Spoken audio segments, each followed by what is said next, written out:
Hey, tonight we're diving deep into the heart of the American West, into the life of the cowboy. We're not talking about the square-jawed hero you've seen in the movies, the one with the quick draw, the clean shirt, and the unwavering moral compass. We're leaving that myth behind in the dust. Instead, we're going to uncover the gritty, painful, and often brutally short life of the real men who worked the great cattle drives of the late 19th century. You might imagine yourself tough enough to handle the open range, but the truth is, the cowboy life wasn't an adventure, it was a relentless endurance test, and most of us today wouldn't survive a single 24-hour cycle. If you enjoy these immersive journeys into the past, I'd really appreciate a quick like on the video, or even a subscribe, but only if you genuinely feel it's earned. It truly helps these stories find more people who appreciate this calmer, more detailed look at history. I'm always fascinated to know where our community is listening from, scattered across the quiet hours of the globe. So, if you feel inclined, drop a comment with your city or country, and what time it is there. It's a wonderful thing to see how we all connect through these shared histories. Now, it's time to let the day go. Dim the lights. Find a comfortable position in your bed, perhaps turn on a fan for that soft ambient hum, and allow your body to relax. Close your eyes, take a slow breath, and let's ease into tonight's journey together. We're going to explore, in detail, why you wouldn't survive 24 hours as a cowboy on the American frontier. Congratulations, you've just woken up. Not in your warm, soft bed, but on the hard, unforgiving ground of the Texas plains, sometime in the early 1880s. The good news is, you are, for the moment, alive. You are about to become a part of the legendary American West. The bad news is, every single thing you understand about comfort, safety, and basic human dignity has just evaporated. Your day has begun, and it is already a battle for survival. The first sensation to pierce your consciousness isn't the gentle light of dawn, it's the cold. A deep, penetrating, and profoundly damp cold that seems to radiate directly from the earth itself. It seeps through your thin bedroll, past your worn-out clothes, and settles deep within your bones. There is no mattress, no memory foam, no supportive pillow.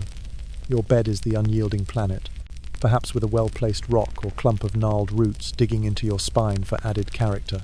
You're wrapped in a single greasy wool blanket that carries the rich, complex aroma of old sweat, damp horse, wood smoke, and something vaguely like mildew.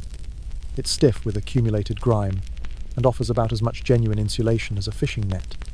The air is so frigid that when you exhale, your breath hangs in a pale, ghostly cloud in front of your face. It's a fleeting, visible reminder that you are a warm-blooded creature in a world that is actively trying to leach that warmth from you. You blink your eyes open, not to the soft light filtering through a bedroom window, but to the vast, pre-dawn gloom of an endless sky. The stars are still out, scattered across the celestial dome with a cold, distant brilliance you've never seen before, undimmed by the light pollution of a future you can't imagine. They are magnificent, yes, but their beauty is alien and uncaring. They offer no comfort, only a profound sense of your own smallness in this immense, empty landscape. Around you, other dark shapes are stirring in the gloom. 10, maybe 15 other men, each wrapped in their own meagre bedroll, are scattered around the dying embers of last night's campfire. There are no tents. Tents are a luxury for soldiers, surveyors, and wealthy travelers, not for the hired hands of a cattle drive. Your only shelter is the open sky, which means you are utterly and completely exposed to whatever nature decides to unleash. A sudden rainstorm, a downpour of sleet, a plummeting drop in temperature, you don't seek shelter from it. You simply endure it, hoping your blanket doesn't become completely waterlogged. You make the decision to sit up, and your body immediately protests with a symphony of aches, creaks, and deep, resonant pains. Every muscle, strained from yesterday's 18 hours in the saddle, screams in defiance. Your back, after a night contorted on the hard ground, feels less like a series of vertebrae and more like a single, solid, throbbing block of pain. Your joints crack and pop with a sound like dry twigs snapping underfoot. This isn't the temporary, almost satisfying soreness you might feel after a good workout. This is the deep, chronic, grinding ache of relentless physical labor, poor nutrition, and inadequate rest. It is a condition that is simply the default state of being for a cowboy. You are probably no older than 20, but your body already feels twice that age. weathered and worn down by the sheer friction of existence. The fire, the gravitational center of your small nomadic world, has burned down to a pile of sullen, glowing coals. One man is already crouched over it. This is the night guard, his shift just ending, his face illuminated by the faint orange light. He's gently coaxing the embers back to life, adding small, carefully chosen bits of kindling. There are no trees for miles, so the fuel isn't wood. It's what the cowboys call prairie coal, dried cow manure. The smell of burning dung, acrid and uniquely pungent, will soon mingle with the smell of brewing coffee, creating the signature perfume of a cowboy morning. You will come to associate this smell not with filth, but with the promise of warmth and caffeine.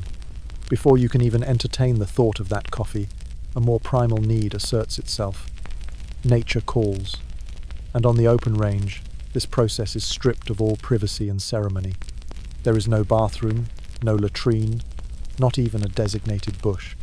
You simply walk a polite distance away from the sleeping camp, find a spot where you won't be immediately silhouetted against the rising sun, and take care of your business with the vast, indifferent prairie as your only witness. There is no toilet paper. You might use a handful of hardy grass, a few smooth stones, or perhaps a page torn from an old Montgomery Ward catalogue if you were lucky enough to have one in your saddlebags. Hygiene is a concept from another, more civilized world. Hand washing is not a priority. The same hands that tend to your personal needs will soon be handling your food, your horse, and your gear. The spread of germs is a constant, unseen threat. Now, you turn your attention to your boots. Or rather, you prepare for the daily battle of getting them on. They are stiff, cold, and likely still damp from yesterday's sweat, and maybe a river crossing. Before you even think of putting your foot inside, you perform a critical ritual. You pick each boot up, turn it upside down, and give it a good, hard shake. You do this not out of habit, but out of a deeply ingrained sense of self-preservation. Scorpions, spiders, centipedes, and even small rattlesnakes are known to seek shelter in the relative warmth and darkness of a boot overnight. A single, careless moment, a failure to check, could result in a venomous bite. Miles from any doctor, in a world without antivenom, such a bite is a slow and agonizing death sentence. Every cowboy knows a story of someone who got careless.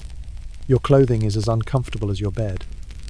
You wear a single set of clothes, the same set you'll wear for weeks, maybe months, on end until they literally rot off your body.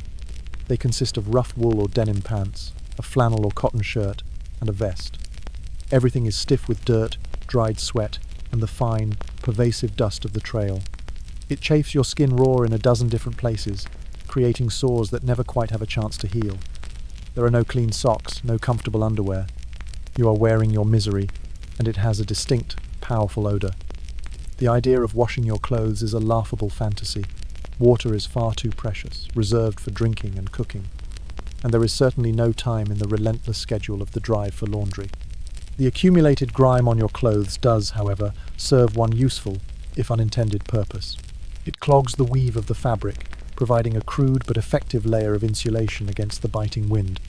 Your first conscious thoughts of the day are not about your hopes or your dreams. They are a rapid-fire assessment of immediate threats and tasks. Is your horse still where you left it, or has it strayed? Are the thousands of cattle calm, or are they restless? Is that distant rumble the sound of an approaching thunderstorm, or the first hint of a potential stampede? Your mind is in a state of constant, low-grade alertness.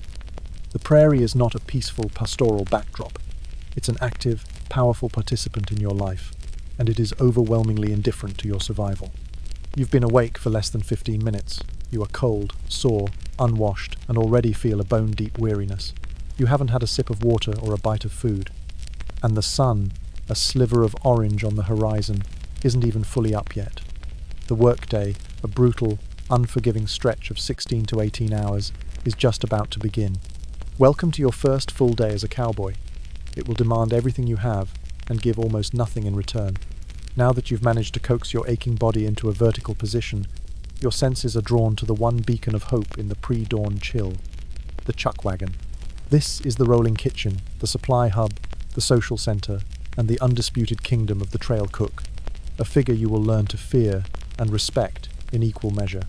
Your first objective is coffee. but you must immediately and forcefully banish any image you have of a modern cup of coffee. There is no artisanal roast, no delicate foam art, no choice of oat or soy milk. What awaits you is Cowboy coffee, and it is less a beverage and more a form of liquid grit, a tool for blasting your nervous system into wakefulness. You stumble over to the chuck wagon, tin cup in hand. The cook, or koozie, as he's known on the trail, is already a whirlwind of activity.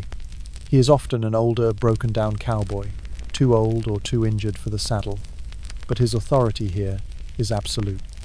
He rules his domain with a cast-iron fist and a vocabulary that could make a mule blush. You approach his fire with deference. A single misplaced word could earn you his wrath, which might manifest as the smallest portion of food or the weakest coffee for the rest of the week. His fire is roaring, built in a shallow pit. Hanging over it is a large blackened granite-ware coffee pot, perpetually simmering. The process of making the coffee is a ritual of beautiful simplicity and brutal effect. The koozie doesn't bother with filters or precise measurements. He waits for the water in the pot to reach a rolling boil, then dumps in a rough measure of ground coffee beans. These aren't the finely ground, single-origin beans you might know. They are coarse, cheap Arbuckle's brand beans, the standard fare on every cattle drive, sold with a peppermint stick in every bag as a small treat. He lets the mixture boil violently for a while, the dark liquid churning and bubbling until it's a menacing, opaque black. The aroma is strong and smoky, cutting through the morning air. To settle the grounds that are now swirling throughout the brew, he employs a trail-tested technique. He might toss in a crushed eggshell, which is believed to attract the grounds, or perhaps a splash of cold water to cause the grounds to sink through thermal shock. The most dramatic method involves swinging the entire pot in a circle a few times. The results are variable. He grabs your outstretched tin cup and ladles in the brew. The liquid is scalding hot, and the metal of the cup instantly burns your uncalloused fingers. You take a cautious sip, and your entire face involuntarily recoils. The coffee is astonishingly bitter, a powerful, acrid, almost burnt taste that seems to strip the enamel directly from your teeth. It's gritty too. Despite the koozie's best efforts, a thick sludge of coffee grounds inevitably settles at the bottom of your cup, ensuring that your last gulp is a mouthful of warm, bitter mud. There is no sugar. There is no cream. You drink it black, you drink it hot, and you drink it without a word of complaint. You learn to be grateful for it, because it is the only thing that will cut through the fog of exhaustion. The caffeine is a powerful jolt to your system, and the sheer heat of the liquid begins to chase the deep-seated cold from your chest. Next comes breakfast itself, laid out on the lowered tailgate of the chuck wagon, which serves as a makeshift buffet table. The menu is simple, predictable, and engineered for one purpose: to provide the maximum number of calories for a day of relentless labor. Today, like most days, it's sourdough biscuits, fried salt pork, and beans. The biscuits are the cook's pride and joy. They are cooked in a Dutch oven, a heavy, lidded cast-iron pot that is nestled directly in the fire's hot coals, with more coals piled on the lid for even baking. If the cook is a master of his craft, the biscuits might be miraculously fluffy on the inside, with a perfectly golden, crusty exterior. If he's having a bad day, they could be a tragic combination of burnt on the bottom and doughy in the middle. You will eat them with gratitude regardless. The meat is salt pork, which is essentially a primitive form of bacon. It's pork belly that has been heavily cured in salt for preservation, allowing it to last for the duration of the long journey without refrigeration. The cook slices it thick and fries it in a cast-iron skillet until it's crispy and has rendered a significant amount of grease. It is incredibly salty and fatty, a calorie bomb designed to fuel your body for hours. It is not, by any stretch of the imagination, a health food. And then there are the beans, pinto beans, affectionately or despairingly known as prairie strawberries or whistleberries. They have been simmering in a pot since the night before, flavoured with little more than salt, chili powder, and perhaps some of the leftover bacon grease. Beans are the undisputed fuel of the West. They are cheap, they are filling, they are easy to transport, and they are ever present. You will eat beans for breakfast. You will likely eat beans for lunch, and you will almost certainly eat beans for dinner. You will come to know beans in a way you never thought possible, in all their monotonous, gas-inducing glory. You shovel the food down quickly, using a simple fork or just a biscuit to scoop up the beans. There is no dining table, no chairs, no polite conversation. You eat standing up or squatting on your heels near the fire, hunched over your tin plate to protect it from the dust that is already beginning to stir in the morning breeze. You eat with a sense of urgency, because as soon as the meal is over, the work begins. The nutritional profile of this meal is desperately unbalanced. It's incredibly heavy on fat, salt, and starch, with virtually no vitamins. Fresh fruits and vegetables are a forgotten luxury on a cattle drive. This monotonous, unbalanced diet is the reason so many cowboys suffered from chronic ailments. Scurvy, the debilitating disease caused by a lack of vitamin C, was a constant threat, leading to bleeding gums, loose teeth, extreme fatigue, and eventually death. The cook might try to combat this with vinegaroons, a concoction of vinegar, molasses, and water, but its effectiveness was minimal. As you finish your last bite of greasy pork and swallow the last of your gritty coffee, you can hear the sounds of the camp fully coming to life. The lowing and shuffling of thousands of cattle, the impatient whinnying of horses, and the sharp, authoritative shouts of the trail boss. He's the man in charge, and his word is absolute law. He's already barking out orders for the day, assigning riders to their positions. There is no easing into the morning, no gentle transition from rest to work. The moment breakfast is over, you are on the clock. Your stomach is full of a heavy, greasy, and deeply unsatisfying meal, and your veins are coursing with the raw power of bitter coffee. You are as ready as you'll ever be. Now, you must go find your horse among the 200 others in the remuda. The real work, the work that will define and dominate your existence, is about to start. Your existence for the next 18 hours, and indeed for the next several months, will revolve around two living things, the horse you ride and the cattle you drive. But it is crucial to understand that your relationship with your horse is nothing like the sentimental bond portrayed in fiction. This is not the noble, intelligent superhorse of Hollywood legend, a creature that is your best friend, understands your every thought, and conveniently saves you from danger. Your horse is a tool. It is a piece of living, breathing, and often unpredictable equipment, absolutely essential for your job. Your relationship with it is one of harsh functionality, not friendship. As a common cowboy, or drover, you don't have just one horse. A wealthy trail boss or ranch owner might have a prized personal mount, but you have a string of them. This means you are assigned a group of 6 to 10 horses from the large, communal herd known as the remuda. This herd, which could number 200 or more animals, is managed by the wrangler, who is often the youngest and least experienced man on the drive, tasked with the vital job of keeping the horses fed, watered, and together. Each horse in your string has a specific purpose, and you rotate through them to keep them from becoming exhausted or injured. There's a morning horse, an afternoon horse, a calmer horse for night guard duty, and perhaps a particularly fast and agile one known as a cutting horse, used for separating individual cows from the herd. Your first official task of the morning is to catch your designated mount for the day. The wrangler has herded the remuda into a temporary rope corral. You walk into this swirling mass of horseflesh, your coiled rope or lariat in hand. You must skillfully and efficiently rope the correct horse. This is no simple task. These are not gentle, domesticated animals eager to be ridden. Many are only half-broken mustangs, captured from the wild, still possessing a deep-seated, unpredictable spirit. They will shy away, buck, kick, and resist. Catching your horse is a fundamental skill, requiring a quiet confidence, a quick hand, and a deep understanding of animal behavior. A clumsy or hesitant attempt will not only waste time, but will also earn you the silent scorn of the other cowboys, marking you as a greenhorn. Once you have your horse roped, the real struggle often begins, saddling it. You approach the tense animal cautiously, speaking in low, calm tones. Any sudden movement, any hint of aggression on your part, could spook it into a violent reaction.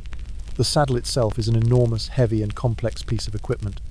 A typical Western saddle of the era could weigh upwards of 40 pounds. It's a sophisticated contraption of tough leather, a solid wooden tree that forms its frame, and various straps and rings, all designed for one purpose only: to withstand the brutal rigours of a long-distance cattle drive. It was emphatically not designed for the comfort of the rider. The cowboy saddle of the 1880s is a mobile workbench you happen to sit on. It has a high cantle at the back to provide support and keep you in your seat during sudden movements. It has a high pommel, or swell, in the front, which helps lock your legs in place.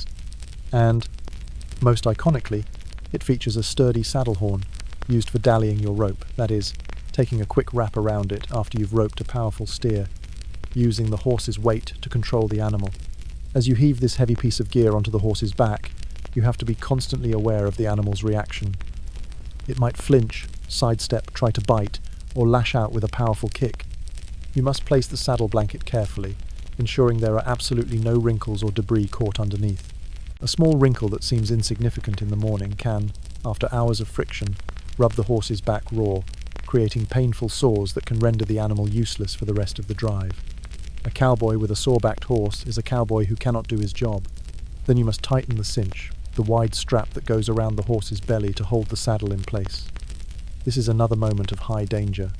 Many horses have learned the trick of bloating their bellies with air to resist the uncomfortable tightening of the cinch. You have to be smarter than the horse. You pull the cinch snug, then walk the horse a few steps, forcing it to exhale, before giving the strap a final, firm pull. If you don't get it tight enough, the entire saddle could slip to the side during a critical moment, such as when you're turning a stampede or roping a steer, throwing you violently to the ground. If you make it too tight, you could injure the horse or restrict its breathing. Finally, you have to get on. You place your foot in the stirrup and swing your other leg over the saddle, a move that requires a certain amount of agility and balance, especially for a body as sore as yours is every morning. The moment you are seated in the saddle, you are reminded of the true nature of this piece of equipment. It is brutally, fundamentally uncomfortable. The seat is a hard, slick piece of leather, and after just a few hours of riding, it will feel like you are sitting on a sharpened rock. The stirrups, made of wood or metal, hang from leather straps called fenders, and they are positioned in a way that forces your legs into a perpetually bowed position. After a full day of riding, the chafing will be unbearable. The insides of your thighs and knees will be rubbed raw. Blisters, deep bruises, and open sores are not a possibility. They are a certainty, a painful rite of passage. You learn to live with a constant, grinding discomfort.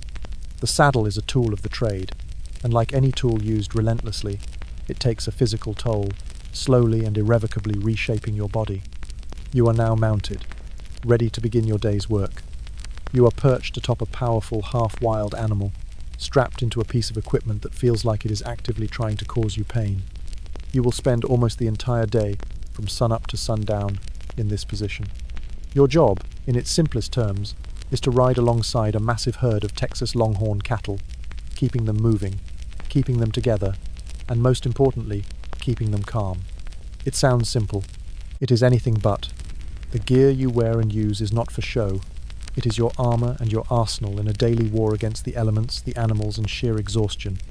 Your life depends not on how stylish you look, but on how well you understand and maintain these essential tools. With the sun now climbing in the sky, you take your position around the herd. This is your world for the next 12 hours. The herd is a single, massive, breathing organism, a slow-moving river of horns, hides, and hooves that stretches for a mile or more across the prairie. There are thousands of them, 3,000 head of cattle, and they are not the docile, placid cows of a modern farm. These are Texas Longhorns, a breed renowned for its toughness, its resilience, and its semi-wild, unpredictable temperament. They are lanky, muscular animals, armed with a formidable set of horns that can span 6 feet or more from tip to tip. They are skittish, easily spooked, and capable of surprising bursts of speed. Your job is to manage this living avalanche, a task that requires immense skill, patience, and a bit of luck. The structure of the cattle drive is highly organized, a mobile military-style operation. The trail boss is the general. The cowboys are the soldiers, each with a specific post and duty. The most experienced cowboys ride at the front, in the point position. They are responsible for directing the herd, setting the pace, and navigating by landmarks, the sun and the stars. They are the pilots of this great, slow-moving ship. Further back, on either side of the herd, are the swing riders. They ride on the flanks, just behind the point, keeping the cattle from spreading out too wide. Behind them are the flank riders, who perform a similar function further back. Your position, as a less experienced hand, is likely to be at the very back of the herd. You are riding drag. Riding drag is unequivocally the worst, most miserable, and least respected job on the entire drive. You and a few other cowboys are responsible for chivying along the stragglers, the slow, the weak, the sick, and the stubborn mother cows with their calves. But your primary function is to exist in a thick, choking, inescapable cloud of dust kicked up by the 12,000 hooves in front of you. The dust is a physical entity. It is a fine, alkaline powder that gets into your eyes, your nose, your mouth, and your lungs. It coats your skin and clothes in a thick, gritty film. You can barely see the riders a few yards ahead of you. You can barely breathe. The air is hot, thick, and tastes constantly of dirt and manure. This isn't a temporary inconvenience that you can escape. It is your unchanging reality for 16 straight hours, day after day, week after week. By the end of the day, your face will be a caked-on mask of dried mud, your nostrils will be clogged with filth, and your eyes will be red, swollen, and raw. You will develop a hacking, persistent cough, known as trail cough, as your lungs struggle to expel the incredible amount of dust you've inhaled. Your teeth will feel gritty. Your food will taste of dust. It is a state of perpetual, suffocating filth. This is the least glamorous, most physically taxing job on the drive, and it is often given to the newest and youngest cowboys. That means you. The pace of the drive is maddeningly slow. A herd of cattle moves at a crawl, covering maybe 10 to 15 miles on a good day. Your day is a long, slow grind of heat, dust, and profound boredom, punctuated by moments of acute stress or sheer terror. You ride back and forth behind the herd, your eyes constantly scanning for trouble. A calf that has fallen behind, a steer that is wandering off into the brush, an animal that looks sick or injured. Your movements must be slow and deliberate. You use your horse to gently nudge the stragglers back into the main group. You learn the subtle language of the herd. You learn to read their mood from the way they hold their heads, the flick of their tails, the sound of their lowing. Your primary goal is to keep them calm. Any sudden noisy, loud shout, the crack of a whip, a gunshot, even a sneeze at the wrong moment could be the spark that ignites their collective panic. And that panic is the single most feared event on a cattle drive, a stampede. The fear of a stampede is a constant, low-humming anxiety in the back of every cowboy's mind. It can be triggered by anything: a flash of lightning, the rattle of a snake, the scent of a predator on the wind, the glint of moonlight off a tin cup. Suddenly, in an instant, the entire herd, thousands of half-ton animals, will explode into a panicked, uncontrollable, thundering run. The ground trembles as if from a powerful earthquake. The sound is a deafening, terrifying roar, a combination of thousands of panicked bellows and the thunder of hooves. There is no stopping it. There is only riding with it. Your training, your instinct, your sheer will to survive takes over. You must ride faster than the stampede, pushing your horse to its absolute limit, a desperate, heart-pounding race in the dark or the dust. The goal is to get to the front of the herd, to the lead animals, and try to turn them, forcing the entire terrifying mass to run in a large circle until they exhaust themselves and their panic subsides. It is the most dangerous work a cowboy will ever do. In the chaos of a stampede, visibility is near zero. The air is a solid wall of dust. You are riding blindly, trusting your horse's instincts. If your horse stumbles in a hole, if it collides with another animal, if you are thrown from your saddle, you will be trampled to death in seconds. You will be erased from existence under a torrent of unstoppable hooves. More cowboys died in stampedes than in all the legendary gunfights combined. It is a constant, terrifying possibility that hangs over every moment of the drive, a shadow that lends a sharp, metallic taste to the dusty air. Your day is a long, slow grind of heat, sun, and suffocating dust. A monotonous rhythm of boredom punctuated by the ever-present possibility of sudden, violent death. You eat your lunch in the saddle, without stopping. The cook will have ridden ahead with the chuck wagon to prepare the noon meal, but you don't join him. You take your share, perhaps a piece of cold jerky, and a hard biscuit from a sack. You wash it down with water from your canteen, which by now is warm and tastes unpleasantly of metal. You do not stop. The herd does not stop. You ride until the sun begins its slow descent, casting long, distorted, purplish shadows across the endless prairie. Your body is a finely tuned instrument of pain. Your legs are numb from the pressure of the saddle. Your back is a searing fire, and your skin is rubbed raw in a dozen places. You are dehydrated, sunburned, and coated from head to toe in a thick, disgusting layer of filth. And the day is still not over. You still have to get the cattle settled for the night, and then, if you're unlucky in the rotation, you'll have to stand guard in the profound and menacing darkness. As the sun finally bleeds below the horizon, painting the vast, cloudless sky in dramatic hues of orange, purple, and deep indigo, the nature of your work shifts, but it does not end. The trail boss, reading the fading light and the mood of the herd, gives the signal to bed the cattle down for the night. This isn't a simple matter of stopping and letting the animals collapse. It's a delicate and crucial process, a slow, careful ritual designed to calm thousands of restless animals and encourage them to lie down for a peaceful night's rest. A restless herd is a herd on the verge of a stampede.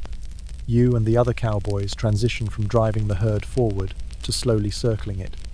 You ride in a wide, rhythmic, counterclockwise pattern, gradually tightening the circle, creating a living corral of horses and men. As you ride, you begin to sing or hum. It doesn't matter what you sing. It doesn't matter if you have a good voice. In fact, most cowboys did not. What matters is the sound itself. You sing old trail songs, half-remembered hymns, mournful ballads, or whatever simple tune comes to mind. The purpose of this singing is twofold. The low, constant, monotonous sound of the human voice has a demonstrably calming effect on cattle. It becomes a familiar, soothing presence in the vast, quiet prairie. Secondly, your singing helps to mask any sudden, startling noises from the surrounding wilderness that might spook the herd, the snap of a twig, the distant cry of a predator, the rustle of a creature in the tall grass. Your soft, gravelly melody, joining the chorus of the other circling cowboys, becomes a lonely, hypnotic lullaby under the immense, star-dusted sky. Your voice is probably hoarse and raw from a day of breathing dust and shouting at stragglers, but you sing anyway. This process can take an hour or more. You watch as the cattle, reassured by the circling riders and the gentle sounds, begin to settle. One by one, they lie down, tucking their legs beneath them, their lowing becoming softer, more contented. Once the majority of the herd is lying down and peacefully chewing their cud, the day crew's long, arduous work is finally done. You ride back to the chuck wagon, every fibre of your being screaming with a profound and comprehensive exhaustion. Your legs are so stiff from being locked in the saddle for 18 hours that you can barely swing them over your horse. When you finally dismount, your legs, unaccustomed to bearing your own weight, almost buckle under you. You walk with the distinctive, bow-legged swagger that has become the stereotype of a cowboy. It's not a stylistic choice. It's a physical deformity, the result of a body being slowly and permanently warped by the relentless demands of the job. You unsaddle your horse, a task that requires its own deep reserve of energy. You check the animal for any signs of injury or sores, rubbing it down as best you can with a handful of grass. Your life depends on this animal's health and endurance, and its welfare is your direct responsibility. Then, you turn it loose to graze with the rest of the remuda and stumble towards the flickering light of the campfire. Dinner is waiting. And if you were hoping for some variety after a long day's work, you are about to be sorely disappointed. The menu is beans, salt pork, and biscuits. Again, perhaps the cook, in a fit of culinary inspiration, has stewed some dried apples with sugar, creating a sweet, mushy dessert known as slump. It's a welcome change, but it does little to mask the profound monotony of your diet. You wolf down the food, too tired to even properly taste it, your body craving the calories. The conversation around the campfire is minimal and subdued. Men are too drained for extensive chatter. They might quietly share a story from the day, mend a piece of torn gear with a needle and thread, or just stare blankly into the hypnotic flames, their faces gaunt, sunburnt, and weathered in the flickering light. The romantic image of cheerful, boisterous cowboys singing and joking around the fire is largely a fantasy. The mood here is one of quiet, shared exhaustion, a silent camaraderie born of mutual suffering. These men are not your best friends. They are your co-workers in one of the most grueling jobs imaginable. You might respect their skills, you might rely on them for your survival, but deep, personal bonds are rare. The life is too transient, too brutal for such sentimentalities. There is no alcohol on a cattle drive. The trail boss strictly forbids it. A drunken cowboy is a dangerous liability, a threat to himself, the herd, and everyone else. Your only solace is another cup of the koozie's brutally strong coffee, and perhaps a pipe filled with cheap, harsh tobacco, if you have any. And just when you think you can finally, mercifully crawl into your bedroll and embrace the oblivion of sleep, the trail boss calls out the assignments for the night guard. Every cowboy, without exception, has to take a turn. The night is divided into shifts, usually 2 hours long.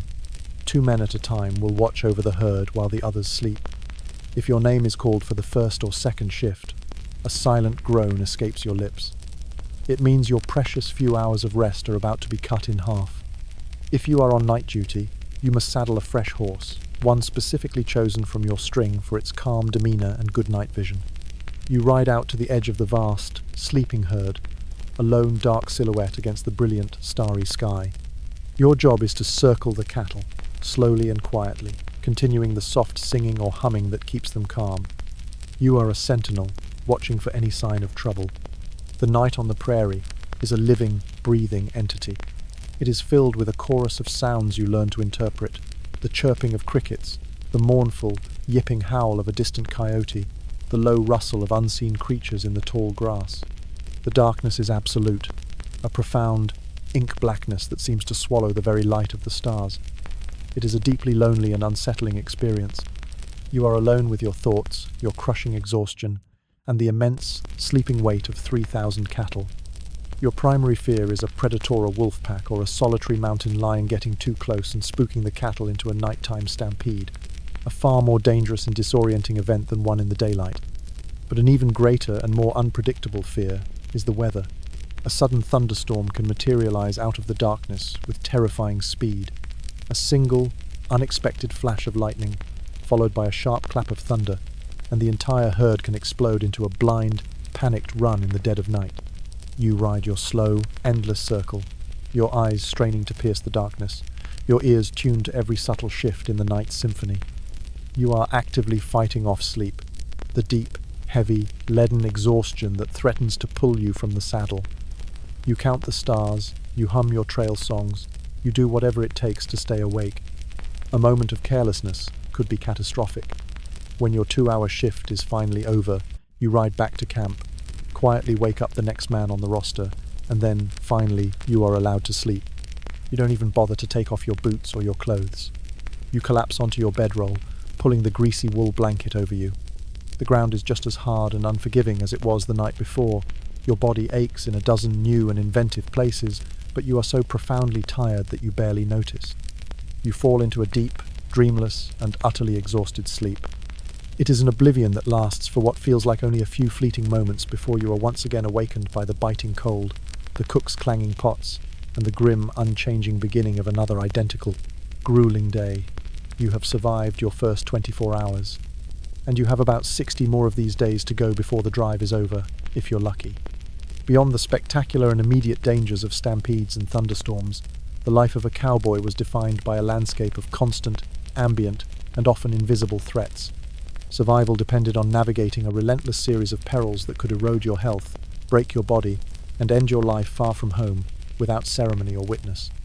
The most persistent of these enemies were disease and injury, for which there was virtually no remedy. Let's first consider your general health. Your diet, as we've established, is a nutritional disaster. A monotonous rotation of salt, pork, beans, and biscuits provides calories, but is severely deficient in essential vitamins and minerals. The most immediate consequence of this is the ever-present danger of scurvy. This vitamin C deficiency begins subtly, with fatigue and aching limb symptoms you would easily dismiss as the normal state of exhaustion. But as it progresses, your gums begin to swell, soften, and bleed. Your teeth loosen in their sockets. Old wounds, even those that healed years ago, can spontaneously reopen. Your joints swell painfully, and you are overcome with a profound lethargy. Left untreated, scurvy is fatal. The cowboys knew of it, but had few defenses against it, save for the occasional wild berries or onions they might find, or the dubious vinegaroon concoction from the cook. Water, the most essential element for survival, was a constant source of danger. Your canteen held a finite supply, and on the vast, arid plains, finding a clean source was not always possible. You would often be forced to drink from stagnant pools, or tanks, thick with algae and animal waste. Or you'd drink from rivers that, while appearing clear, could be contaminated with bacteria from animal carcasses or human waste upstream. Drinking this water was a game of Russian roulette. It could lead to dysentery, typhoid, or cholera, diseases that would incapacitate you with violent cramps, fever, vomiting, and diarrhea. In a modern context, these are treatable illnesses. On the trail, they were a death sentence. There were no antibiotics, no intravenous fluids, no medical care of any kind. If you fell ill, you were faced with a grim choice. You could try to keep up with the drive, growing weaker by the day, until you inevitably fell from your saddle. Or, if you were too sick to ride, you would be left behind. The trail boss, with a herd worth thousands of dollars to protect, could not afford to stop or slow down for one sick man. You would be left with a canteen of water, a little food, and perhaps a single bullet for your revolver, a silent suggestion for how to end your suffering if it became unbearable. This was the cold, hard economic reality of the cattle drive. Injury was an equally constant and terrifying threat. The work was physically dangerous. A fall from a horse was a common occurrence. If you were lucky, you'd walk away with a few bruises. If you were unlucky, you'd have a broken bone. A broken leg or arm was a catastrophe. There was no doctor to set the bone, no cast to immobilize it. The best your fellow cowboys could do was to try and straighten the limb and lash it to a crude splint made from a tree branch or a piece of wood from the chuck wagon. More often than not, the bone would heal improperly, leaving you with a permanent, painful deformity that would make riding a horse impossible, effectively ending your career as a cowboy. Infection was an even more insidious killer. In a world without antiseptics or antibiotics, any open wound could become a gateway to death. A simple cut from your own knife while slicing bacon, a deep scrape from a fall, a puncture wound from a thorny bushel could become dangerously infected. The wound would become red, swollen, and hot. Pus would begin to form. Red streaks might appear on your skin, a sign that the infection was spreading through your lymphatic system. This was blood poisoning, or sepsis. You would develop a raging fever, chills, and delirium. The camp cook, who doubled as the unofficial medic, had a very limited arsenal. He might have some whiskey to pour on the wound, which was excruciatingly painful and of dubious medical value, or he might apply a poultice made of mud, chewed tobacco, or even fresh cow manure. Folk remedies that were far more likely to introduce new and exotic bacteria than to heal the wound. If gangrene set in, turning the flesh black and necrotic, the only option was amputation, performed on the ground with a butcher's knife and a bone saw without anesthesia. The chances of surviving such a procedure were slim to none. Even your teeth could kill you. With no dental hygiene, cavities and gum disease were rampant. A simple toothache could develop into a life-threatening abscess. An infection from a rotten tooth could spread into your jawbone and from there into your bloodstream, leading to sepsis. The only treatment for a bad tooth was extraction, performed by a fellow cowboy with a pair of pliers from the chuck wagon's toolkit. The pain would be unimaginable, and the risk of a broken jaw or a subsequent infection was enormous. Then there were the environmental hazards. Rattlesnakes, as mentioned, were a constant threat, but so were other creatures. A bite from a venomous spider or scorpion could make you violently ill. Encounters with larger predators like wolves or mountain lions were rare, but they happened, and a cornered animal could be deadly. Even the insects were a menace. Mosquitoes could transmit diseases like malaria in certain regions. Ticks carried Rocky Mountains spotted fever, and swarms of biting flies could drive both cattle and men to the brink of madness. Finally, there was the psychological toll. The profound, soul-crushing loneliness of the open range, the monotony of the work, the constant physical discomfort, the lack of any intellectual stimulation, and the ever-present proximity to death and hardship it wore a man down. Some cowboys succumbed to what was known as prairie madness, a form of severe depression and psychological breakdown. They would become withdrawn, silent, or unpredictably violent. The cowboy of legend is stoic and silent because the reality of his life gave him very little to be cheerful about. He lived in a world where his survival was a daily, uncertain struggle against a host of seen and unseen enemies. The quintessential image of the American cowboy, a rugged, white, Anglo-Saxon heroess, one of the most powerful and persistent myths in American culture. It is also a profound distortion of a much richer and more complex reality. The cowboy, as both a figure and a set of skills, did not spring fully formed from the Texas soil. He was the direct cultural and professional descendant of the Mexican vaquero. And the ranks of the working cowboys themselves were filled with a diversity of men whose stories have been largely erased by the dominant, whitewashed legend.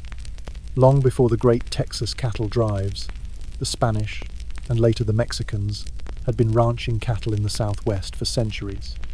They developed a sophisticated culture of horsemanship and cattle herding, complete with its own unique tools, techniques, and vocabulary. The vaquero was the original cowboy. Almost every element you associate with the American cowboy has its roots in this tradition. The wide-brimmed hat? It evolved from the sombrero. The leather leggings, or chaps. They come from the chaparreras worn by vaqueros to protect their legs from thorny brush. The lariat, the western saddle with its distinctive horn, the use of spurs for precise signaling, the very act of the roundup, or rodeo, all of these are direct inheritances from the vaquero culture. Even the cowboy's vocabulary is peppered with Spanish loanwords, lariat from la riata, chaps from chaparreras, remuda from the Spanish word for remount, and even buckaroo, a corruption of the word vaquero itself. When Anglo-Americans moved into Texas and began to build their own cattle industry, they learned the trade from the Mexican vaqueros. They adopted their tools, their techniques, and their terminology. The American cowboy was, in essence, a student of this older, more established tradition. Furthermore, the cattle drives of the post-Civil War era were a magnet for men from all walks of life, and the workforce was far more diverse than the movies would have you believe. It is estimated that as many as 1 in 4 cowboys on the Texas trails was African American. Many of these men were former slaves who possessed exceptional skills in horsemanship and cattle handling, skills they had learned on the plantations of the Old South. For them, the cowboy life, despite its hardships, offered a measure of freedom and economic opportunity that was unavailable in the deeply segregated society they had left behind. On the trail, a man's worth was judged more by his skill with a rope and his endurance in the saddle than by the color of his skin. While prejudice certainly existed, the pragmatic demands of the cattle drive often created a more egalitarian environment than could be found almost anywhere else in America at the time. Native Americans also worked as cowboys, often valued for their incredible knowledge of the land and their unparalleled horsemanship. Many had grown up in cultures where the horse was central to life, and they adapted these skills to the work of the cattle industry.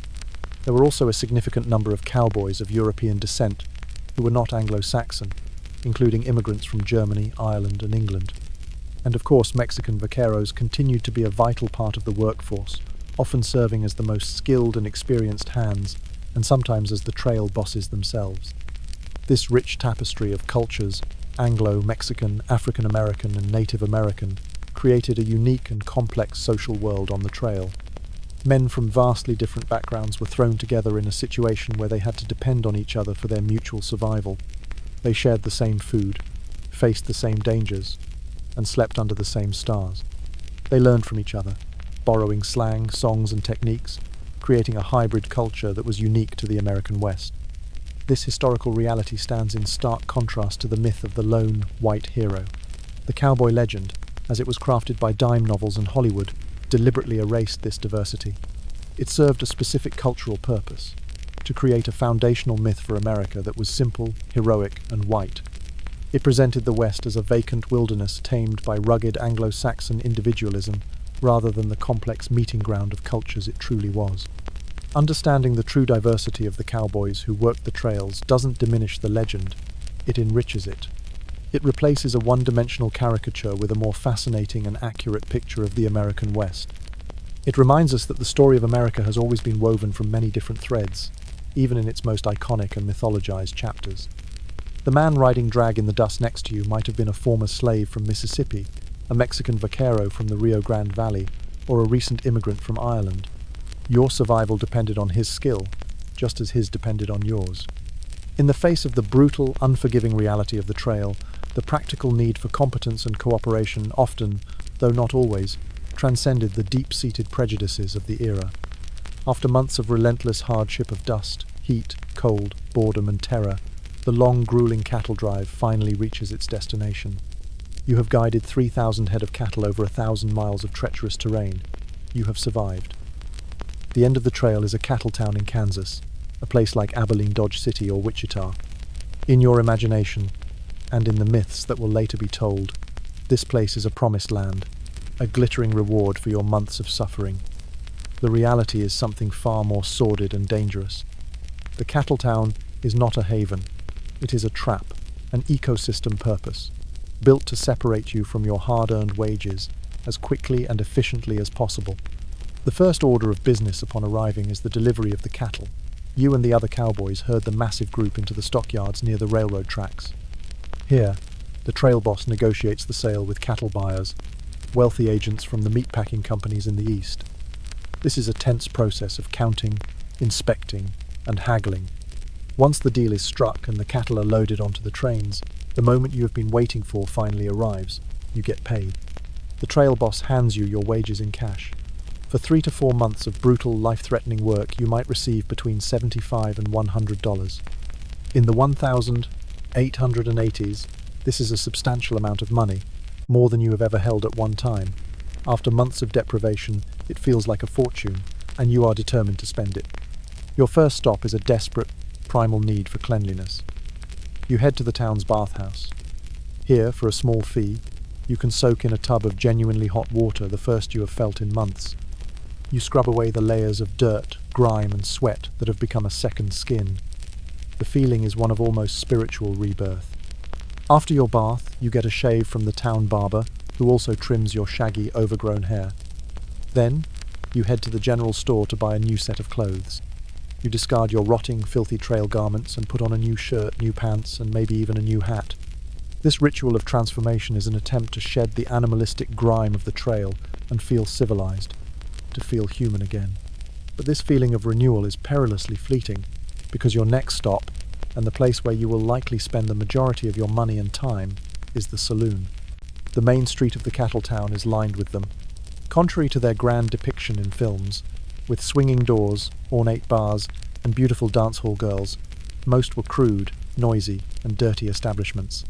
The air inside is thick with the smell of cheap whiskey, stale tobacco smoke, and unwashed bodies.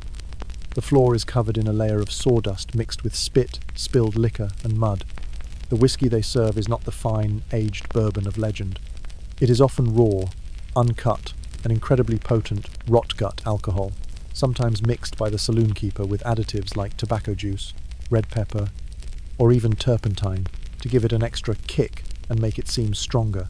The cowboys, whose bodies are unaccustomed to alcohol after months of forced sobriety on the trail, drink it with reckless abandon. The primary business of the saloon, besides selling poisonous liquor, is gambling. Professional gamblers, smooth-talking, well-dressed men skilled in the arts of deception, flock to the cattle towns to prey on the naive and newly wealthy cowboys. Games of faro, poker, and monte are in full swing at every table. Almost all of them are rigged.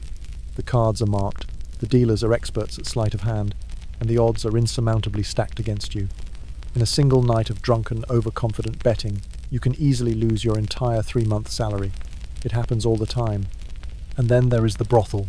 The soiled doves or painted ladies of the West have been deeply romanticized in fiction, portrayed as glamorous figures with hearts of gold. The reality was unimaginably grim. Most of these women were trapped by poverty, addiction, abandonment, or coercion. They lived hard, dangerous lives, constantly at risk of violence from drunken customers and exploitation by their employers. They suffered from rampant venereal diseases like syphilis and gonorrhea, for which there was no effective treatment. A visit to a brothel was, for the desperately lonely cowboy, a fleeting and transactional moment of intimacy in a life almost entirely devoid of female companionship. But it was a hollow comfort, a moment of pleasure that often came at a great cost to both parties, spreading disease and deepening the cycle of exploitation. The cattle town itself is a cauldron of chaos and peril. The combination of thousands of young, exhausted, and newly paid cowboys, cheap alcohol, and the presence of firearms created an incredibly volatile environment. Fights were constant. These were not the stylized, almost comical bar brawls of the movies. They were ugly, brutal, and often deadly affairs, fought with fists, knives, and guns. The legendary lawmen of the West, figures like Wyatt Earp or Bat Masterson, were not shining knights of justice. They were often complex, morally ambiguous men who were sometimes little better than the outlaws they were supposed to be controlling. Their primary job was not to dispense justice, but to maintain a basic level of order that would allow the town's businesses, the saloons, gambling halls, and brothelsto continue operating profitably. They were there to protect the town's economy, not the cowboys' well-being. To this end, many towns had surprisingly strict gun control laws, requiring all visitors to check their firearms with the sheriff or town marshal upon entering the city limits. The idea that every cowboy walked around town armed and ready for a duel is another powerful but largely inaccurate myth. For you, the cowboy, the trip to town is a brief, violent, and expensive release from the crushing pressures of the trail. It is a dizzying blur of whiskey, cards, noise, and fleeting physical pleasures. It is a period of wild, desperate excess that almost always ends in a predictable and depressing way. You will emerge a few days later, your money gone, your head pounding, probably with a new set of bruises, a fresh venereal disease, and a profound sense of emptiness. You have traded 3 months of your life, your health, and your labor for a few days of manufactured illusion, broke. And with no other prospects or skills, you are left with only one choice. You find the trail boss of another outfit, one that is preparing to head south to Texas to pick up another herd. You sign on for another grueling, dangerous, and poorly paid cattle drive. The cycle begins again. The town was not your reward. It was a crucial part of the economic machine, a system designed to keep you working, to keep you poor, and to keep you dependent, forever chasing a dream of freedom that was always, deliberately, just out of your reach. As we draw this long day's journey to a close, it's essential to zoom out and understand the larger forces that were already rendering your life as a trail-driving cowboy obsolete. The era of the great open-range cattle drives, the period that forged the very legend we've been deconstructing, was surprisingly and remarkably brief. It was a unique 20-year window in American history, a fleeting chapter that was brought to an end not by the romantic clash of gunslingers or the raids of outlaws, but by two mundane, unglamorous, and utterly revolutionary inventions, barbed wire and the railroad. For a short, magical time, the Great Plains of America were an unfenced ocean of grass.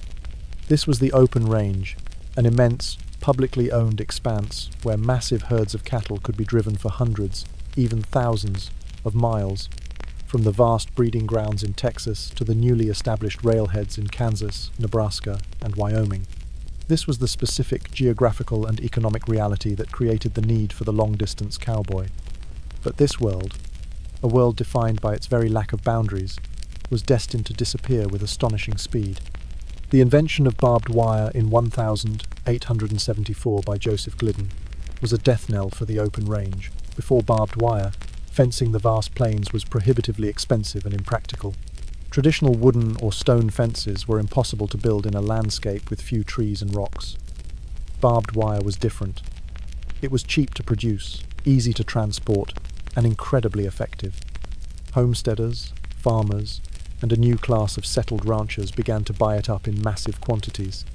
They started to fence off their land, claiming sections of the prairie for their own, protecting their crops and their water sources from the trampling hooves of the great transient herds. The long, straight, menacing lines of barbed wire sliced across the landscape, carving the once boundless ocean of grass into a rigid, unforgiving grid of private property. The traditional cattle trails, which depended on free and open access to grass and water, were systematically choked off. A trail boss might find a route he had used for years suddenly blocked by a fence, with a farmer holding a shotgun on the other side.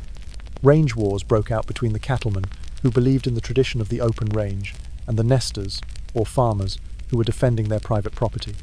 But it was a war the cowboys were destined to lose.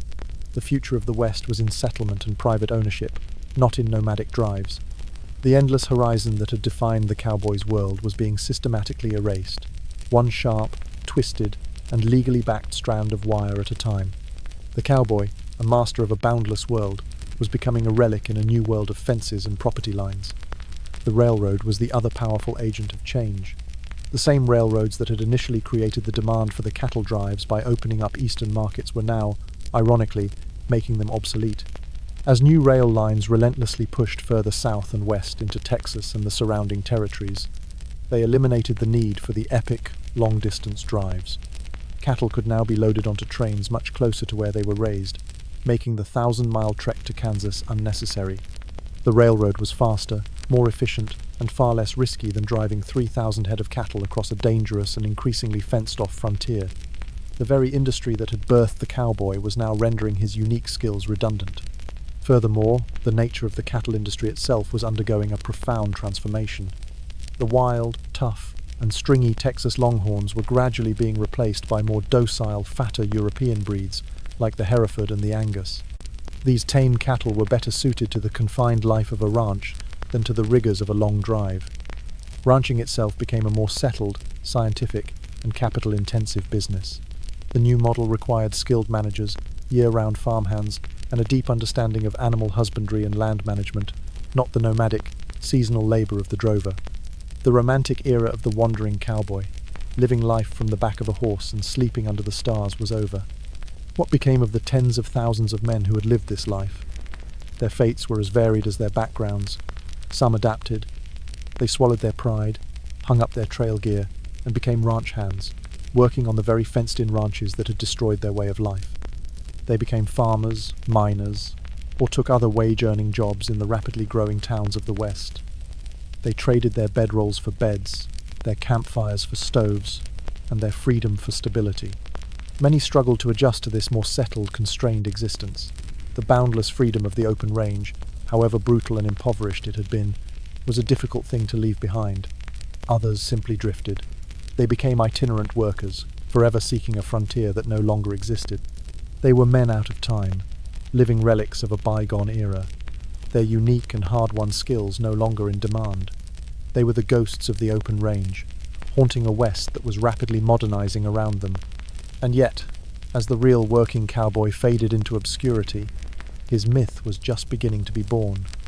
In a strange and ironic twist, as the actual job disappeared, its image was seized upon by dime novelists, Wild West shows like Buffalo Bill Cody's, and later, the nascent film industry. They stripped away the filth, the pain, the crushing monotony, and the grim economic reality. They polished the story, sanitizing it, romanticizing it, and creating a new and powerful American archetype, the strong, silent, self-reliant gunslinger who embodied freedom, justice, and rugged individualism.